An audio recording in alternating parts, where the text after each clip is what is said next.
ரூபிமா, என்ன தேடிட்டு இருக்கிறீங்க? ஏதாவது பொருளை தொலைச்சிட்டியா? இல்லைங்க தாத்தா, இன்னைக்கு காலையில விபிஎஸ் கிளாஸ்க்கு ஃபாதர் வந்தாங்களா. அப்ப நான் என்கிட்ட குறும்பு செஞ்சுக்கிட்டே இருப்பான் பாருங்க எப்ப பாரு இந்த ஜானு. அவன் கூட நான் சண்டை போட்டுக்கிட்டு இருந்தத ஃபாதர் பார்த்துட்டாரு தாத்தா. அப்ப எங்க 2 பேரையும் கூப்பிட்டு விசாரிச்சாரா. பிறகு 2 பேர் மேலேயுமே தப்பு இருக்குது, அதனால எங்க 2 பேருக்கும் ஒரு போட்டி வச்சிருக்கிறாரு. போட்டியில யாரு தோத்து போறோமோ அவங்களுக்கு பனிஷ்மெண்ட் ஆமா.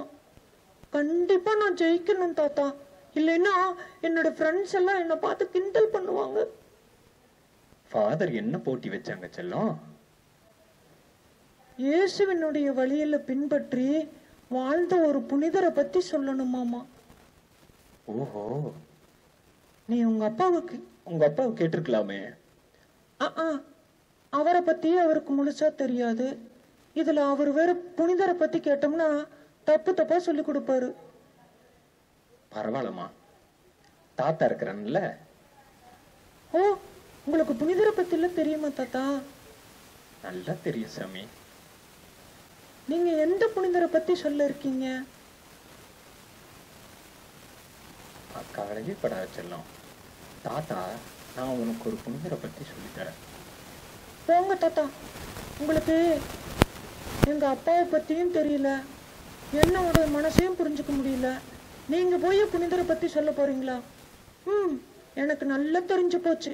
எனக்கு ஏதாவது தப்பா சொல்லி கொடுத்து ஃபாதர் கிட்ட செமத்தி அட்டி வாங்கி கொடுக்கத்தானே பிளான் பண்றீங்க, கரெக்டா? இல்ல செல்லம், எனக்கு ஒரு குட்டி புனிதரை பத்தி நல்லா தெரியும்.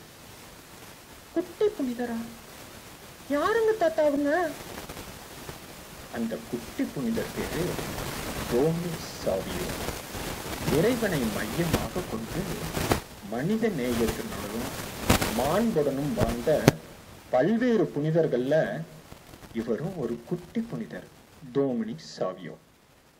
ஓஹோ, சரி மேல சொல்லுங்க. டோமினிக் சாவியோ வட இத்தாலியில இருக்கிற ரீவா அப்படிங்கிற கிராமத்துல 1842 ஏப்ரல் மாதம் 2ஆம் தேதி பிறந்தார். டோமினிக்கிற்கு அவங்க அம்மா கற்றுக் கொடுத்த முதல் வார்த்தை இயேசு மேரி. இறை பக்தியில வளர்ந்த டோமினிக் சாவியோ பீடத்துல ஊசிக்கு உதவி செய்வதில் மிகுந்த மகிழ்ச்சி அடைவாராமா. டோமினிக் சாவியோ விரைவில் ஜபங்களை எல்லாம் கத்துக்கிட்டாரு.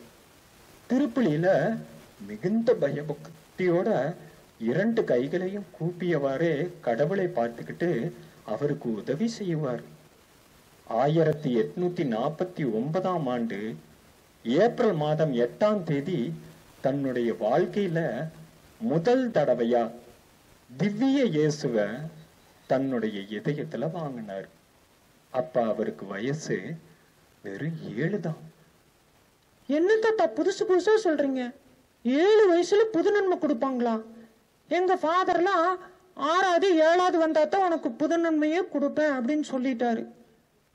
அந்த காலத்திலையும் கூட 12 வயசுக்கு முன்பாக புது நன்மை கொடுக்க மாட்டாங்க. இருந்த போதிலும் டோமினிக் சாவியோ சிறு வயது முதலே தினந்தோறும் திருப்பலிக்கு குருவானவர் வருவதற்கு முன்பாகவே கோயிலுக்கு போயிடுவார். கோயில் பூட்டி இருந்தாலும் கூட கோவில் கதவிற்கு முன்னாடி முழங்கால் படியிட்டு கைகளை குவித்து கதவு திறக்கிற வரைக்கும் ஜெபம் செஞ்சுக்கிட்டு இருப்பார். திருப்பலியில முழு பயபக்தியோட பங்கு கொள்ளுவார். திருப்பலியில குருவானவருக்கு தேவையான உதவிகள்லாம் செஞ்சு கொடுப்பாரு. இவருடைய தெய்வ பக்தியை கண்டு குருவானவர் இவருக்கு 7 வயசுலயே நற்கரணை விருந்து கொடுத்தார். ஓஹோ, அப்படியா தாத்தா? அது மட்டுமல்லமா, திருவிருந்து பெற்றுக்கொண்ட டோமினிக் சாவியோ அவரது வாழ்க்கையில முக்கியமான 3 தீர்மானங்களை எடுத்துக்கிட்டாரு. தீர்மானங்களா? அப்படின்னா என்ன? தீர்மானங்கள்னா டிசிஷன் அப்படின்னு சொல்லுவோம். அது தெரியும் தாத்தா, அது தெரியாமையா நான் கேட்டுட்டு இருக்கிறேன். அப்படி என்னென்ன தீர்மானங்கள்லாம் எடுத்தாரு தாத்தா? முதலாவதாக அடிக்கடி பாவ சங்கீர்த்தனம் செய்து ஆத்ம குருவினுடைய சம்மதத்தினுடைய பேர்ல நன்மை வாங்குவது. இரண்டாவதாக இயேசுவும் தேவதாயும் தனது நண்பர்கள். மூன்றாவதாக மிக முக்கிய தீர்மானமாக பாவம் செய்வதை விட சாவது நல்லது அப்படின்னு தீர்மானிச்சார். ஐயோ, ரொம்ப பெரிய பெரிய தீர்மானமெல்லாம் எடுத்திருப்பாராட்டிருக்குதே. அது மட்டும் இல்ல சாமி, 1853ஆம் ஆண்டு ஏப்ரல் மாதம் 13ஆம் தேதி டொமினிக் சாவியோ உறுதி பூசுதல் பெற்றார். உறுதி பூசுதல் என்ற தேவ திரவிய அனுமானம் ஆத்துமத்திற்கு ஊக்கத்தையும் வலிமையையும் அளிக்கிறது அப்படின்னு அவருக்கு நல்லா தெரியும். நல்ல வீரனை போல இயேசுவுக்காக போராட வாக்களித்தார். தாத்தா, டொமினிக் சாவியோ அப்ப நல்லா படிப்பாங்களா? திருப்பலி கண்டு நன்மை வாங்கிய பிறகு அவருடைய முதல் கடமை நன்றாக படிப்பதுதான். அவருடைய நடத்தையையும் மற்ற மாணவர்களுக்கு முன்மாதிரியாக இருந்தது. அந்த சமயத்தில் தான் பக்தியுள்ள குருவானவர் அருத்தந்தை டொன்போஸ்கோ அடிகளார் டொமினிக் இருந்த ஊருக்கு வந்தாரு. அவரை பத்தி நல்லா தெரிஞ்சு வச்சிருந்தார். டொமினிக் அவரது பள்ளியில படிக்க விரும்பினார். டொன்போஸ்கோவும் டொமினிக்கை அன்போடு அழைத்து அவருடைய பள்ளிக்கூடத்துல சேர்த்திக்கிட்டார். ஓஹோ தாத்தா, டொமினிக் சாவியோ அப்புறம் எப்படி புனிதரா மாறினாரு? ஒரு முறை திருப்பலியில டொன்போஸ்கோ குருவானவர் புனித வாழ்க்கையை பற்றி போதிச்சாரு. நீங்கள் ஒவ்வொருவரும் புனிதர்களாக வேண்டும், இதுவே கடவுளுடைய சித்தம் அப்படின்னு கூறியத அவருடைய மனசுல ஆழமா பதிச்சிட்டாரு. அன்னையில இருந்து தினம்தோறும் நான் புனிதராகணும் அப்படின்னு தனக்குள்ளேயே சொல்லிக்கொண்டும் இறைவனுடைய வழியிலும் வாழ்ந்து வந்தார். மற்றவர்களுக்கு நன்மை செய்வதில் முன்மாதிரியா இருந்தாரு. பல நாட்களாக பாவ சங்கத்தனமே செய்யாம இருந்த தன்னுடைய நண்பர்களையும் கூட சகோதரர்கள் அனைவரையும் பாவ வாழ்க்கையிலிருந்து விடுபட பாவ சங்கீர்த்தனம் செய்ய வச்சு பல ஆத்துமத்தை கடவுளிடம் கொண்டு வந்தார். நோய்வாய்ப்பட்டவர்களுக்கு விரைந்து ஓடி உதவி செஞ்சார். டொமினிக்குடைய செயல்பாடுகளை விரும்பாத சில மாணவர்கள் அவருக்கு பல துன்பங்களை தந்தாங்க. ஆனாலும் ஏசப்பாக்காக அவற்றையெல்லாம் அன்போடு தாங்கிக்கிட்டார். இறுதியில அம்மாணவர்களையும் அன்பு வழியில நல்வழிப்படுத்தினார். டொமினிக் பெரும்பாலும் பள்ளி நேரத்தை தவிர கோவிலுக்கு போய் திவ்ய நற்கரணம் முன்பு முழங்காலிட்டு ஜெபம் செய்வாங்க. தாத்தா, டொமினிக் சாவியோ நற்கரணம் முன்பு நின்று என்ன சொல்லி ஜெபம் செய்வாங்க தாத்தா? டொமினிக் சாவியோ செஞ்ச ஜெபத்தை தாத்தா உனக்கு பாடி காமிக்கிட்டுமா? ஓ, பாடி காமிங்களே.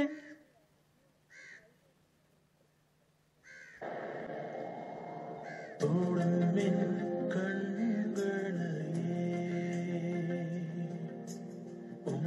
நான் காண வேண்டுமே இயேசுவே, உம்மை நான் காண வேண்டுமே.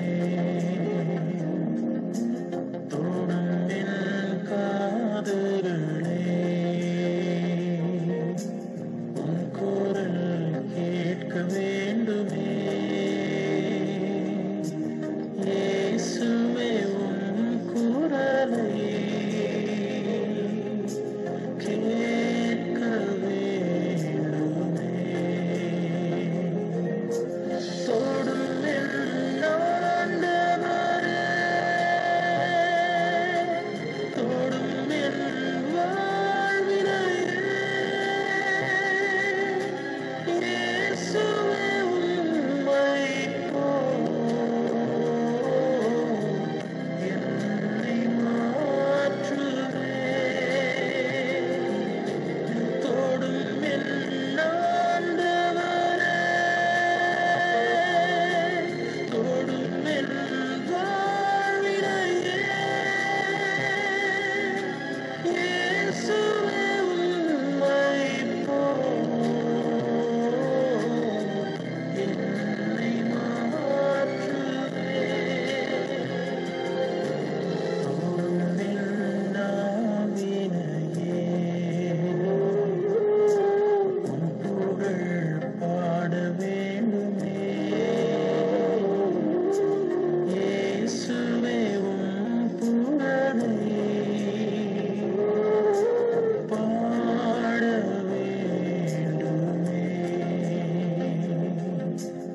டோமினிக் சாவியோ இப்படிதான் நற்கருணை முன்பு நின்று அழகா ஜெபம் சொல்லுவாங்களா?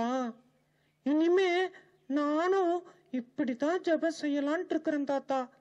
டோமினிக் சாவியோ அப்புறம் எப்படி தாத்தா இறந்து போனாங்க?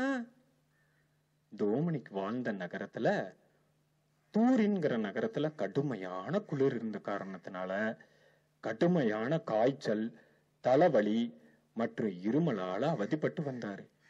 இதனால மருத்துவமனையில அனுமதிக்கப்பட்ட டோமினிக் சாவியோ உடல்ல இருந்து பரிசோதனைக்காக பல முறை ரத்தம் எடுக்கப்பட்டு உடல் இளைத்து போய் இறந்து போகக்கூடிய தருவாயில இருந்தாரு. 1857 மார்ச் 9 தனது குடும்பத்தினர் அனைவரும் சூழ்ந்து நிற்கையில டோமினிக் தனது இறுதி வார்த்தைகளாக இயேசுவின் புகழை என்றென்றைக்கும் நான் பாடுவதுதான் என்னுடைய ஒரே விருப்பம்னு சொல்லிக் கொண்டிருக்கையில் அவருடைய முகமான ஒளிர்ந்தது. பின்னர் இறைவனின் திருக்கையில் தனது உயிரை ஒப்பு கொடுத்தார். இதனால்தான் திருத்தந்தை 12ஆம் பத்திநாதர் 1954 ஜூன் மாதம் 12ஆம் தேதி டோமினிக் சாவியோவிற்கு புனிதருடைய பட்டத்தை கொடுத்தார். டோமினிக் சாவியோ இப்பொழுது உலகத்தில் உள்ள அனைத்து இளைஞர்களுக்கும் இளம் பெண்களுக்கும் சிறந்த பாதுகாவலரா திகழறாரு. தாத்தா, இனிமே நானும் புனித டோமினிக் சாவியோ போல தினந்தோறும் காலையில நேரமா கோயிலுக்கு போய் இறைவன் இயேசுவின் இடத்துல உகந்த பிள்ளையா வாழ்ந்துறேன் அப்படிங்கிற உறுதிமொழியோட நான் நல்லா படிச்சு டோமினிக் சாவியோ மாதிரியே வாழலான்னு முடிவெடுத்திருக்கிற தாத்தா. அப்படியா செல்லம், ரொம்ப சந்தோஷம். இன்னைக்கு இந்த புனிதரை பத்தி சொன்னனே, உனக்கு பிடிச்சிருக்குதா? ரொம்ப நல்லா பிடிச்சிருக்கு தாத்தா. அது மட்டும் இல்ல, நான் டோமினிக் சாவியோ மாதிரி ஒரு புனிதையா வாழணும், புனிதரா மாறணும் அப்படிங்கறத என்னுடைய விருப்பம். இவ்வளவு அழகா சொன்ன உங்களுக்கு நான் ஏதாவது பரிசு தரலான்ட்டு இருக்கிறேன். அப்படியா செல்லம், என்ன பரிசு தரப்போற? நீங்க கண்ணை மூடுங்க, அப்பதான் தருவேன். அப்படியா, சரி. நான் அப்ப அடுத்த வாரம் கட்டாயம் ஃபாதர்ட்ட நான் தான் பிரைஸ் வாங்க போறேன்.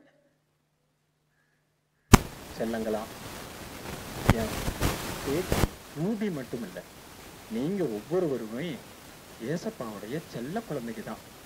நீங்களும் வருங்காலத்துல ஏசப்பாவுக்கு பிடிச்ச குழந்தைய வாழ்ந்து நீங்களும் யாராவது ஒருவர் புனிதரா மாற முயற்சி எடுக்கணும். சரியா? நன்றி, வணக்கம்.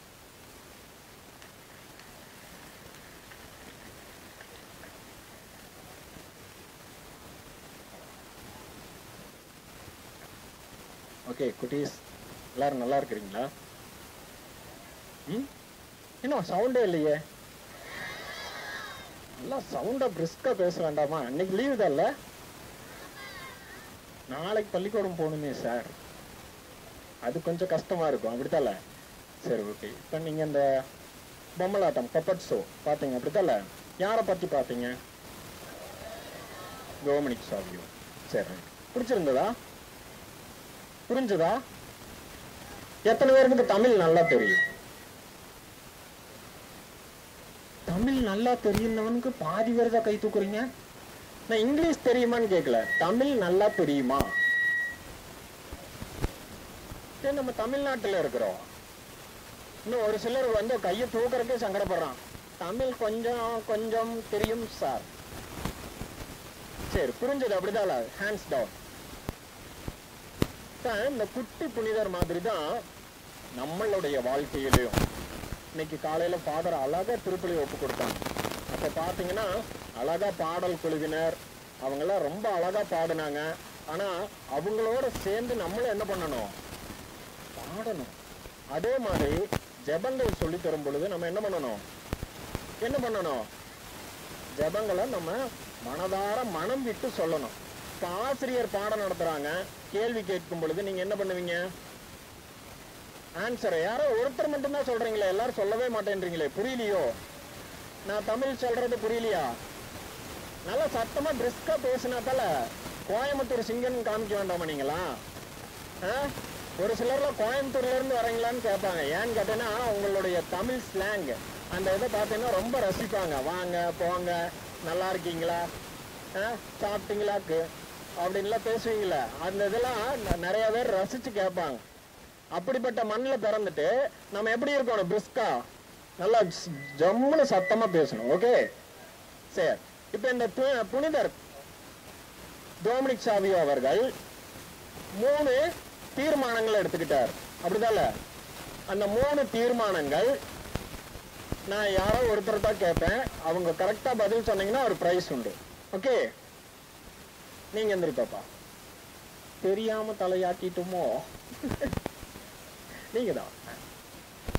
என்னென்ன தீர்மானங்கள் எடுத்தாங்க?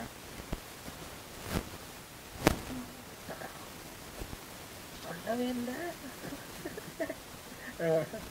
என்னென்ன தீர்மானம் எடுத்தாங்க? மறந்துருச்சா? யாரோ ஒண்ணு சொல்லுங்க, ஏதோ ஒண்ணு. புனிதரா வாழணும்னு தீர்மானம் எடுத்தாரு. சரி, நீங்க சொல்லுங்க தம்பி. உங்க பேர் என்ன? தாமஸ். சொல்லுங்க. நல்லா படிக்கணும். சரி, புனிதரா வரணும். அப்புறம் சார் தம்பி அரை கைய தூக்குறாரு. உங்க பேர் என்ன? ஆல்ஃபிரட். ஓகே, சொல்லுங்க. எந்திரிக்கிற வரைக்கும் வந்தது சார். இங்க நிக்குது, இங்க இங்க இங்க நிக்குது, வர மாட்டேங்குது வெளியில. இல்லையே, முக்கியமான 3 தீர்மானங்கள் எடுத்தாங்க. நீங்க சொல்லுங்க தம்பி. சொல்லுங்க, நீங்க தான். நல்லா கவனிச்சிருந்தீங்கன்னா கண்டிப்பா உங்களுக்கு அந்த தீர்மானம் தெரிஞ்சிருக்கும்.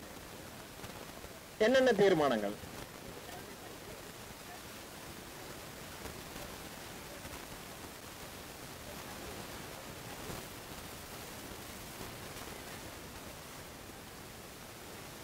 இல்லையே, நீங்க சொல்லுமா. அந்த அக்கா சொல்றத கவனிங்க, காது கொடுத்து கேளுங்க.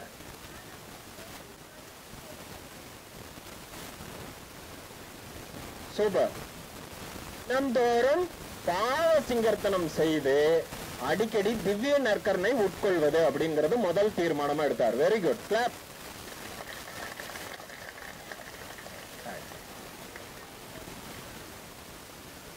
நம்மளுடைய நண்பர்களாக ஏற்றுக்கொள்ள வேண்டும். Very good.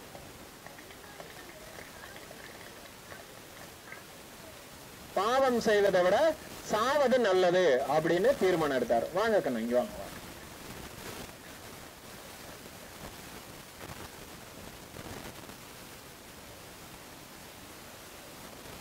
ஃபாதர்,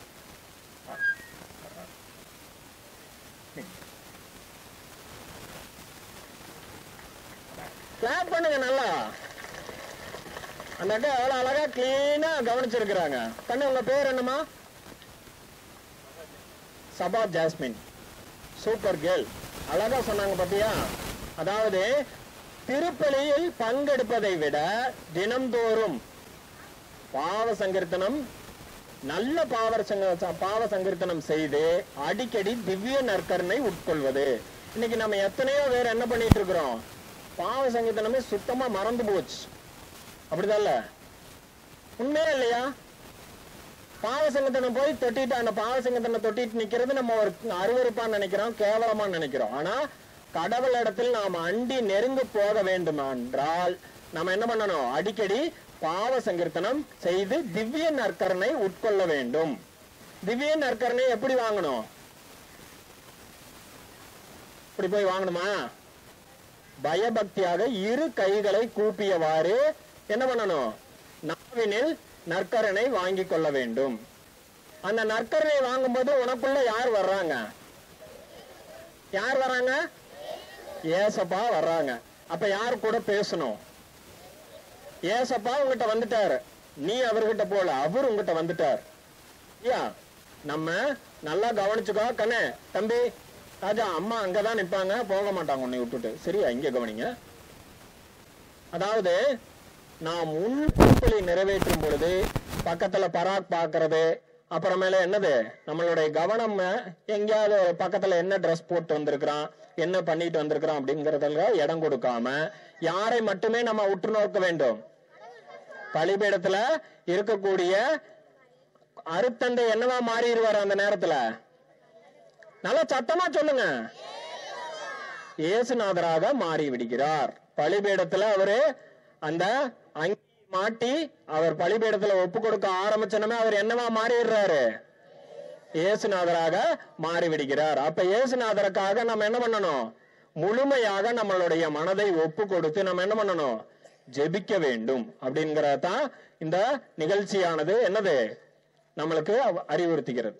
சரியா? அது மட்டும் இல்ல, உங்களை பாக்குறதுக்கு ஒரு பெரிய ஃப்ரெண்ட் ஒண்ணு வந்திருக்கிறான். அவனுடைய பேரு டிங்கு. சரியா? அவனுடைய பேர் என்னது? டிங்கு. அவன்கிட்ட நீங்க நல்லா பேசுவீங்களா? நீங்க நல்லா பேசுனீங்கன்னா அவன் உனக்கு ஒரு அந்த அக்கா கொடுத்த கிஃப்ட் மாதிரி இன்னும் 2 கிஃப்ட் கொடுத்துவான். சரியா? பேசலாமா? ரெடியா? அவனுடைய பேர் என்ன? சரி, நீங்க சத்தமா அவன்கிட்ட பேசணும். பேசிட்டாடு. அந்த அக்கா அப்படி பாக்குறாங்க. பேசிடுவோம், வா நீ கொண்டு வா பார்க்கலாம்.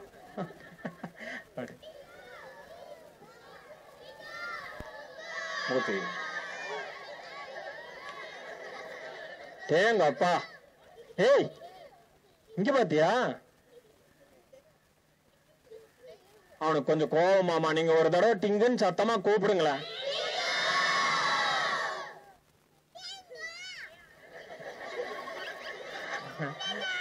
நல்லா சத்தமா கூப்பிட்டுருங்க.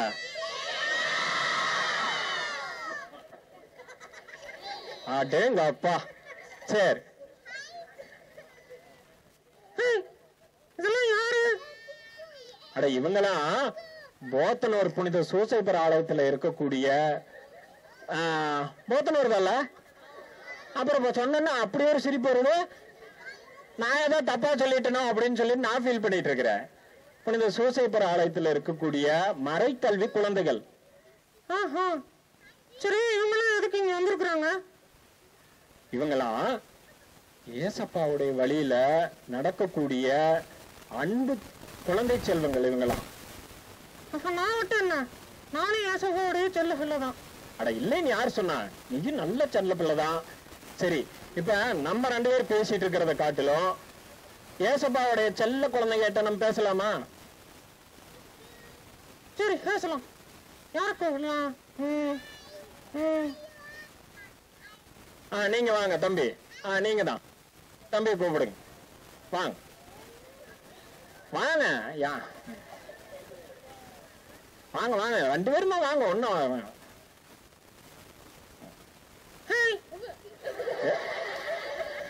என்ன இவ்வளவு நேரம் ஏசப்பாவுடைய குழந்தைங்க அப்படின்னு சொன்னா பக்கத்தால வந்தா சந்தோஷமா இப்படின்னா ஐயோ அப்படி பண்ற கடிக்கிறோம். அது கடிக்க நான் தான் கட்டி வச்சிருக்கிறேன்ல கையெல்லாம். வாய கட்டல இல்ல சார் அப்படிங்கிறியா? சரி, ஒன்னும் பிரச்சனை இல்லை, கடிக்க மாட்டான். சரி, பேசலாமா? ஏய், நல்லா சத்தமா பேசு. கையெல்லாம் கட்ட வேணாம், கையெல்லாம் விட்டுரு. ஃப்ரீயா விடு. பாரு அண்ணன் பாரு எப்படி ஸ்டைலா நிக்கிறாரு. சரி, நல்லா இருக்கியா? உன்னோட ஹேர் என்ன?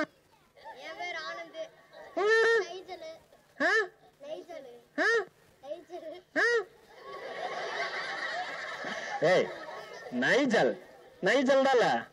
நான் நைசில் பவுடர் வேணா கேள்விப்பட்டிருக்கிறேன். இதனையா புதுசா நைஜல்னு? சரி, எப்படியோ ஒரு நல்ல பேர், அழகா இருக்கு. ஜம்முன்னு ஆளு நல்லா சைனிங்கா ஜம்முன்னு இருக்கிறான். பேசலாமா? எத்தனை படிக்கிற? எத்தனை வருஷமா படிக்கிற? ஏய், உனக்கு பொறுப்பு வேலை.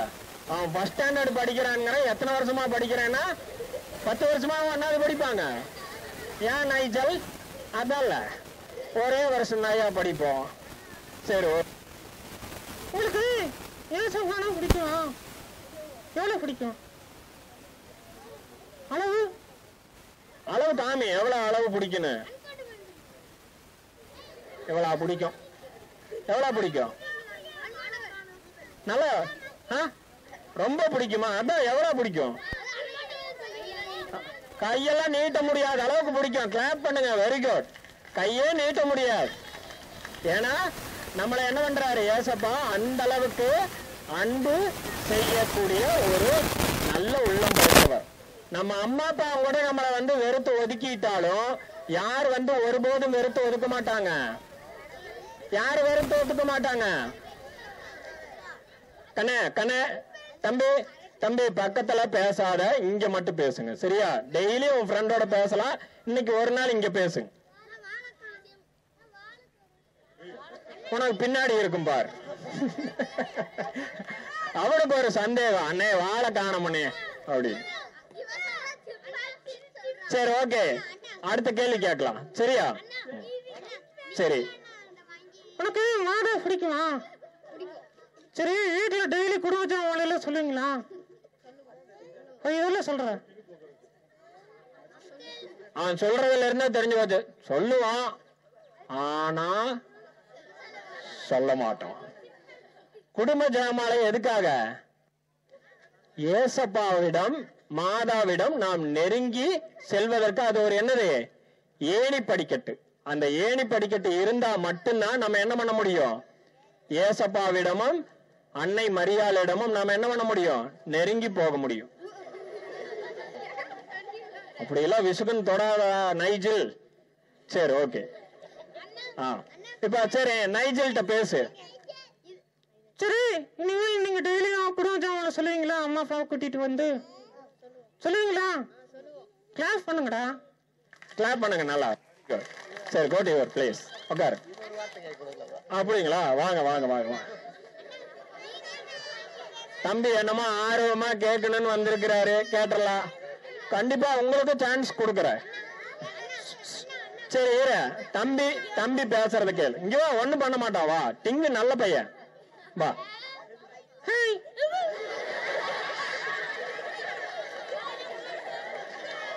இவ்வளவு பயப்படுறான்?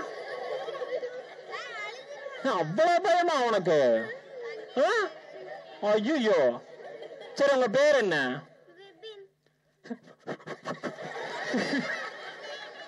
விபினா? விபின் மேத்யூ. சரி, ரைட். விபின் ஒன்னும் பண்ண மாட்டான். சரி, நான் வேணா கேக்குறேன். அவனை இப்ப திரும்பி உட்காந்துக்க சொல்லிட்டேன். சரியா? சரி, அவன் ஏற்கனவே விட்டா இப்படியே ஓடிடுவான் இருக்குது. அவனை போய் இன்னும் பக்கத்தால வான்னு கூப்பிட்டு அவன் அவளந்தான். சரி, விபின் எத்தனை படிக்கிற? ஒன்னாடா? என்ன வர்றதெல்லாம் ஒன்னாதான் வருது. சரி, ஓகே. நீ எந்த ஸ்கூல்ல படிக்கிற? ஒரு பதட்டத்தோடய சொல்றோம். தொலையா, சீக்கிரம் உடியா. சரி, ஒன்னும் பயப்படாதீங்க தம்பி, ஒன்னும் பண்ண மாட்டான். சரியா? நீங்க நல்லா கான்பிடென்டா இருக்கிறீங்களா? Building strong, basement weak. சரி, ரைட். விபின் ஒரு கேள்வி கேட்கலாமா? கேட்கலாமா? சரி, இப்ப நம்ம எந்த புனிதரை பத்தி பார்த்தோம்? கிளாப் பண்ண. Very good. ஒரு கிஃப்ட் கொடுத்துடலாமா தம்பிக்கு? ஒரு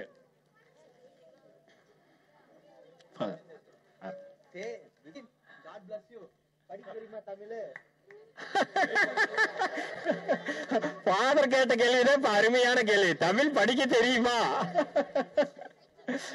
ஏன்னா இன்னைக்கு நம்மளுடைய நிலைமை அப்படி ஆகி போச்சு.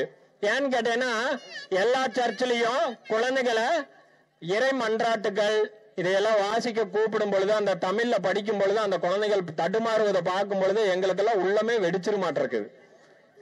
அந்த அளவுக்கு என்ன ஆயிடுச்சு இன்னைக்கு?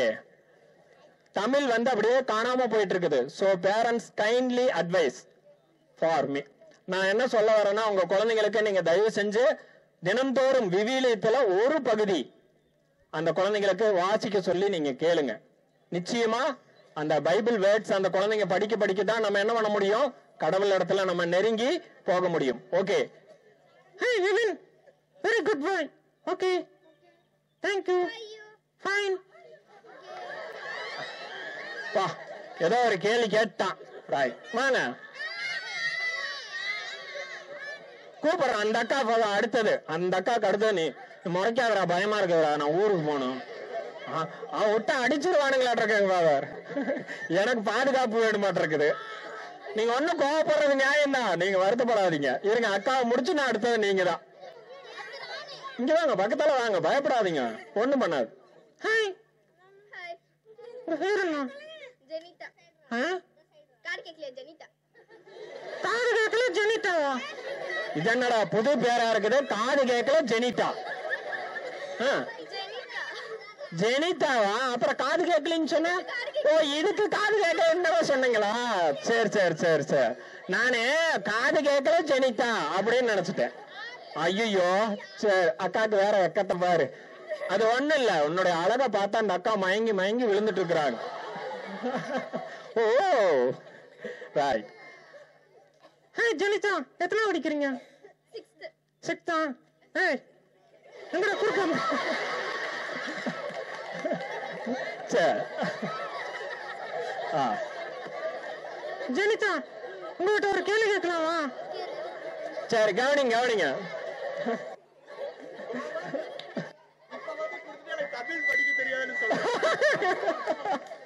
தமிழ் படிக்க தெரியாத ஒரு தங்க தமிழன். சரி ரைட். சரி, நம்ம ஜெனிதாட்ட பேசலாம். ஓகே ஜெனிதா, உனக்கு 10 கட்டளை தெரியுமா? முதல் கட்டளை என்ன? இப்படி விசுக்கு விசுக்குன்னு கேட்காதையா, பதட்டமா இருக்குதுல்ல. என்ன கட்டளைங்க? ஆண்டவராகிய கடவுள் நாமே நம்மை தவிர வேற தெய்வங்கள் உனக்கு இருப்பதாக. கிளாப். நல்ல வேலை, பேரண்ட்ஸ்ட கேட்டிருந்தோம்னா பாதி கூட்டம் போயிருப்பாங்க. ஐயோ விசுக்கு கேட்காதையா, 10 கட்டளை எல்லாம் எப்போ படிச்சது, இப்ப கேட்டீங்கன்னா என்ன தெரியும் அப்படின்ட்டு. ஆனா குழந்தைங்க பாத்தீங்களா, குழந்தைகள் என்பவர்கள் ஒரு எழுதப்படாத வெள்ளை காகிதங்கள். அந்த காகிதங்களில் நீங்கள் என்ன எழுதுகின்றீர்களோ அதுதான் கடைசி வரைக்கும் சுவடாக மாறிவிடும். Okay, very good. பாப்பாக்கு ஒரு கிஃப்ட் கொடுத்துடலாமா? Very good.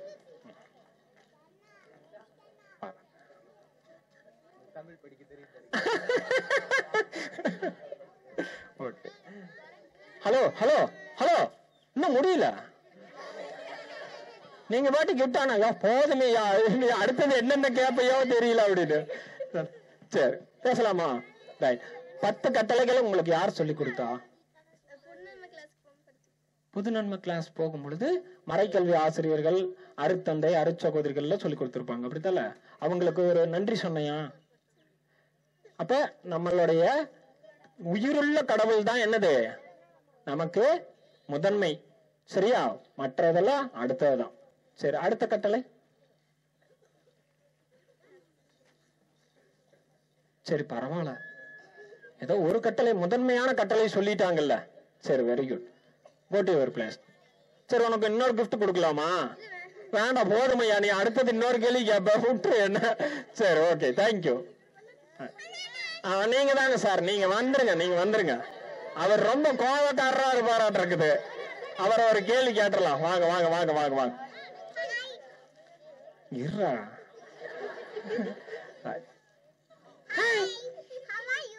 ஃபைன், நீங்க எப்படி இருக்கீங்க? உங்களுடைய பேர் என்ன? எவ்வளவு அழகா சொல்றான் பாரு. ரைட், ஆல்வின், அப்படிதால? ரைட். ஆல்வின், எத்தனை படிக்கிறீங்க? யூகேஜி. யூகேஜில இவ்வளவு அழகா பேசுறாங்க. Very good boy. சரி, இங்க வாங்க, பக்கத்தால வாங்க. உனக்கு ஏசப்பா ரொம்ப பிடிக்குமா? ஏசப்பா ரொம்ப பிடிக்குமா? ஏசப்பாவை ரொம்ப பிடிக்குமான்னு கேக்குறாங்க.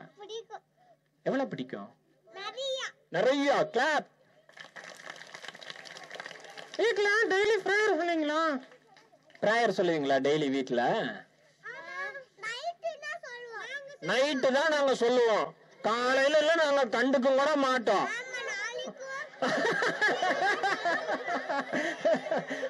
அந்த குழந்தை வந்து உண்மையை சொல்லும், அப்படிதானங்க?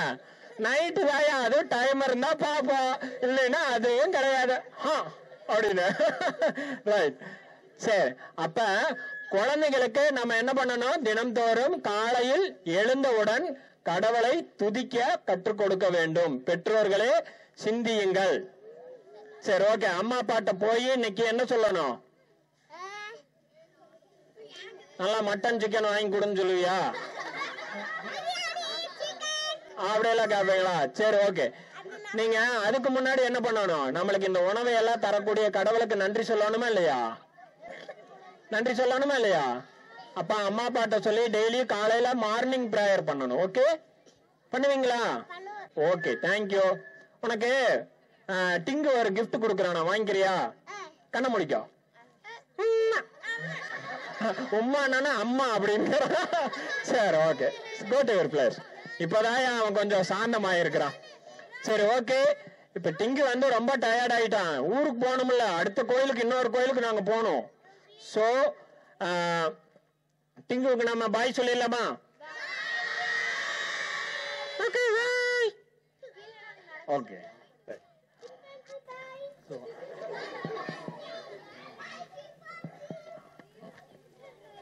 அன்பார்ந்த பெற்றோர்களே,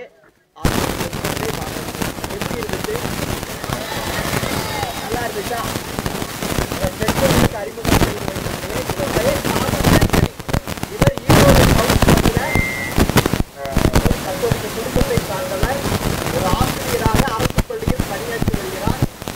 ஆசிரியருடைய அந்த பணியை ஒரு மகத்தான பணி. குறிப்பாக கடந்த நாட்களிலே நம்முடைய முதலமைச்சரிடமிருந்து கனவு ஆசிரியர் என்ற விருதை பெற்றிருக்கிறார். எனவே இந்த நேரத்தில் அதே மாதிரி அப்துல் கலாம் அவார்டு வாங்கியிருக்கிறார்.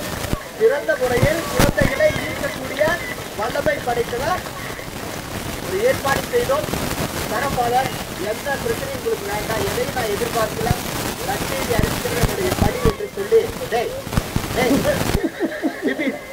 நான் அடுத்த வாரம் வந்து தமிழ் படிச்சு வந்து அறிவிக்கிறேன். எனவே இன்று காலை அதிகாலை 4 மணிக்கெல்லாம் எந்திரிச்சு பயணம் செய்து இங்க நமக்காக வந்து இந்த நேரத்துல ஒரு சிறப்பான ஒரு ஏற்பாடை இந்த ஒரு பொம்மலாட்ட பப்பட் ஷோ வழியாக டோமினிக் சாமியும் சிறப்பா இருந்துச்சா? மறக்க மாட்டீங்கல்ல? டோமினிக் சாமியோட வாழ்க்கையில டிங்கு மறந்துடுவீங்களா? மறக்கவே கூடாது. அடுத்த தடவை விட்டுட்டு டிங்கு பார்த்து பயப்படக்கூடாது, சரியா? பயந்து அவ்வளவுதான். எனவே சிறப்பான நன்றிகளை பங்கு தந்தை மற்றும் பங்கு மக்கள், மறைக்கல்வி ஆசிரியர்கள் மற்றும் மாணவ செல்வங்கள் வழியாக நன்றியை கரவொலி எழுப்பி நான் தெரிவித்துக் கொள்கிறேன். Thank you sir. என்னுடைய பணி சிறக்க வாழ்த்துக்கள். அவருக்கு நமது அன்பின் அடையாளமாக ஒரு சிறிய அதெல்லாம் இது வேண்டாங்க.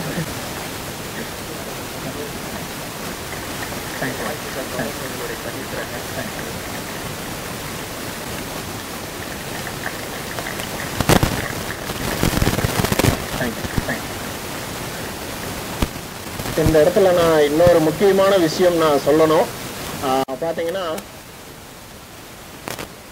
இந்த இடத்துல நான் இதை சாட்சியா கூட நான் சொல்றதுக்கு நான் இந்த இடத்துல முதல்ல நான் ஆசைப்படுறேன். என்னுடைய பிறப்பு முதல் என்னுடைய அப்பா அம்மா பாத்தீங்கன்னா ரொம்ப ஃபெய்த். காலையில பூசை தொடங்குறதுக்கு முன்னாடி சர்ச்சில் இருக்கணும். அதே மாதிரி நான் சின்ன வயசுல இருந்து கிட்டத்தட்ட 24 வயது வரை சர்ச்சில் ஆல்டர் பாயா தான் நான் வேலை செஞ்சேன். இல்லைன்னா எங்க அப்பாட்ட நான் வீட்டுல எனக்கு சோறு கிடைக்காது. ஒருவேளை சோத்துக்காக ஆல்டர் வேலை பண்ணி இருப்பானோ அப்படின்னு நீ ஃபீல் பண்ணாத. அந்த ஃபெய்த், கடவுளிடம் இருக்கக்கூடிய ஃபெய்த் கொஞ்சம் தான். கடுகளவு, எள் முனை அளவு, எள்ளு பார்த்திருக்கிறீங்களா? எள்ளுருண்டை, அதுல எள்ளு இருக்குமில்ல, அந்த எள் முனை அளவு கூட எனக்கு விசுவாசம் கிடையாது. அப்புறம் இப்படியா? சும்மா எல்லாம் வேண்டுதலுக்கு வெளிவேடக்காரனை போல இருந்தாயா அப்படின்னு நீ கேட்கலாம். ஆனாலும் எள்முனை அளவு விசுவாசம் இல்லாத என்னை ஏசப்பா எந்த அளவுக்கு உயர்த்தி இருக்கிறார் அப்படின்னு நான் பார்க்கும் பொழுது உண்மையிலுமே நான் அவருக்கு எப்படி நான் நன்றி தெரிவிக்க போகிறேன் அப்படிங்கறது எனக்கு தெரியல. ஏன்னு கேட்டோம்னா, இந்த கனவு ஆசிரியர் ஃபாதர் சொன்ன மாதிரி கனவு ஆசிரியர் விருது தமிழ்நாட்டுல சிறப்பாக பணிபுரியக்கூடிய அரசு பள்ளி ஆசிரியர்களை தேர்ந்தெடுக்க சொன்னாங்க. மாவட்டத்திற்கு 6 பேர்.